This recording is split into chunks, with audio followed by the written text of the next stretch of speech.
let's talk about Mythwrecked, a game that is due to come out this year, crafted by the fine folks at Polygon Treehouse and published by Whitethorn Games. Mythwrecked is a game that had a little bit of a preview at PAX East this year, 2023, at the Boston Convention Center. And this game is, like, super chill. You are Alex, the character there in the middle. And you get to meet all of these Greek gods, and they are not like anything you probably have ever seen before. There is Hades, the god of the dead, who nobody has seen for many, many years. So basically, the story of this game is you're Alex, you are a backpacker. For those who are not familiar with the tradition in America, backpacking in the UK, this is, Polygon Treehouse is a UK-based company. Backpacking is where you take a very small amount of clothes and, necessities, and you literally take your backpack and go traveling all over Europe. And basically, you stay at things like youth hostels, which are generally for the young, though adults, older folks can and do use them because they are cheaper than hotels. They typically have like shared dorm rooms, shared facilities, whatnot, but that's what backpacking is. Basically, you're traveling, and you're doing it on the cheap. So you're not eating, you're not, you're not going to the 5-star Michelin restaurants, you're not staying at the fancy hotels. You're literally, you have your phone, your mobile devices, and like a bus or a rail pass or something of that nature. Okay.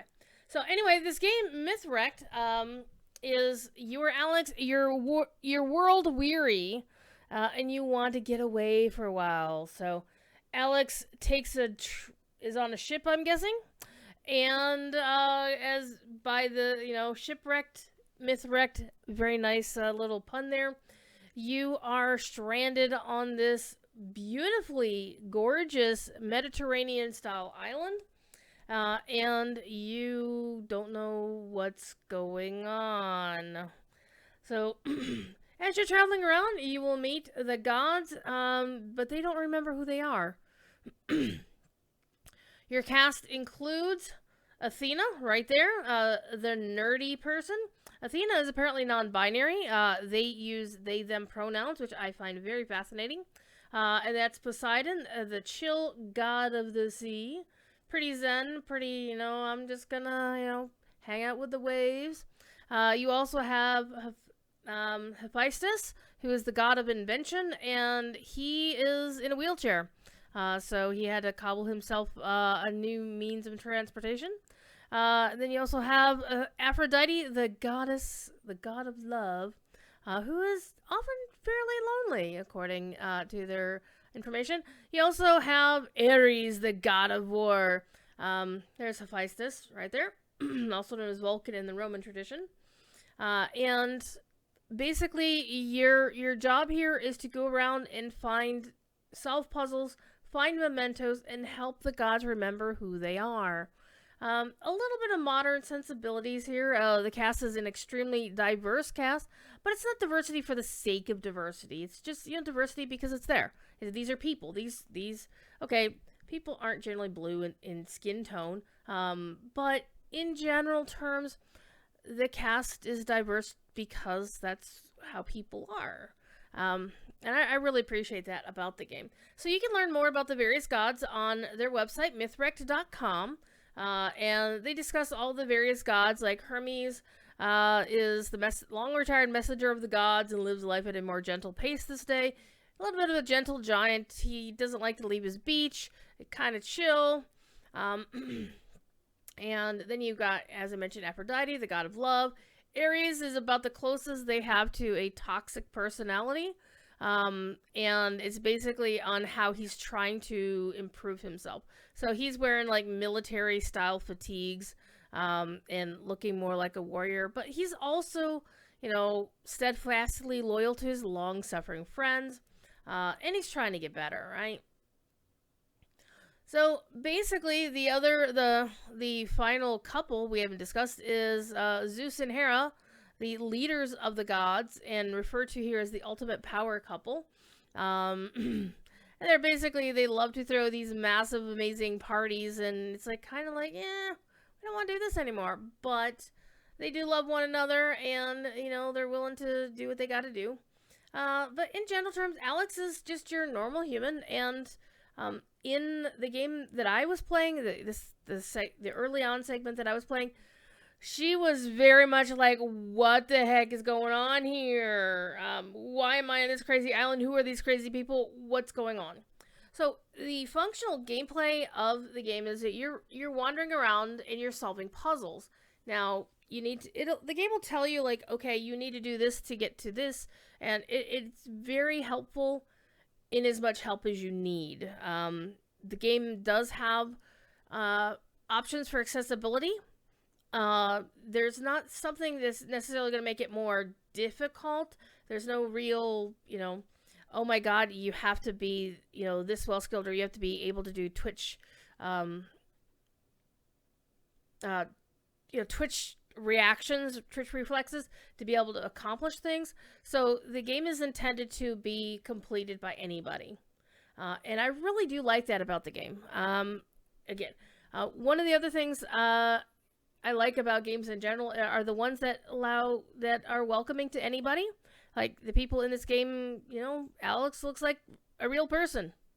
There's somebody out there who says, oh my gosh, Alex looks like me. And that's important. And I think a lot of people don't really get that. It's like, oh, there's somebody who is in a wheelchair. And it's not like, oh my god, there's something odd about them or something unusual. It's just a normal part of life.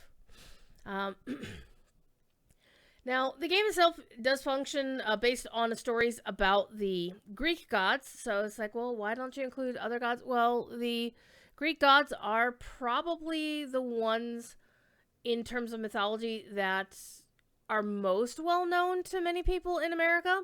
I think the Norse gods are getting there a little bit, but the Greek gods are the ones that, you know, everybody's seen Clash of the Titans, either the OG from 1980 or the new one with Liam Neeson as Zeus. So they're familiar. And I think what I really find fascinating about the gameplay is that it tells a story where you just have to figure things out. You just take a little time and it says, okay, I need to get this, but where do I get this from?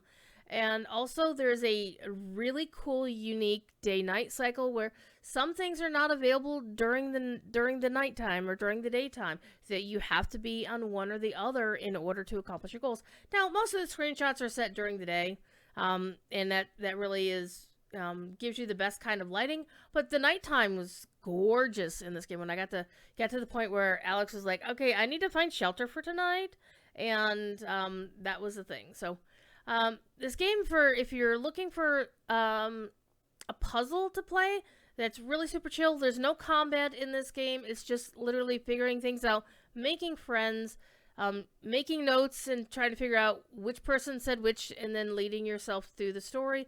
And I think you'll find some really cool emotional ties to the characters, and I think you'll really enjoy Alex's initial frustration with, like, what the heck did I just get myself into? How can I get out of it? The game is not yet available. It is on Steam, so definitely wishlisted if that's the kind of game you're looking for. The game is currently showing as being localized. English, French, Italian, German, Japanese, Portuguese, Brazilian Portuguese, Russian, Simplified Chinese, and Spanish to Latin America. It is a single-player game. It does have Steam achievements, and it has full controller support. They do not currently list a release date other than 2023. And again, this is published by Polygon Treehouse. This is actually their second game, and they won awards from BAFTA for their first game, Maroki. So I would say if you want something fun and chill, keep an eye out on this game, and hopefully it's something that you will find enjoyable. Thank you very much for watching. If this is the kind of video you like, do throw a like and subscribe to this stream. And you can get this and all of my other videos for long-form gameplay from my Twitch channel right here in your feed. Thank you again for watching, and I will see you in the funny pages.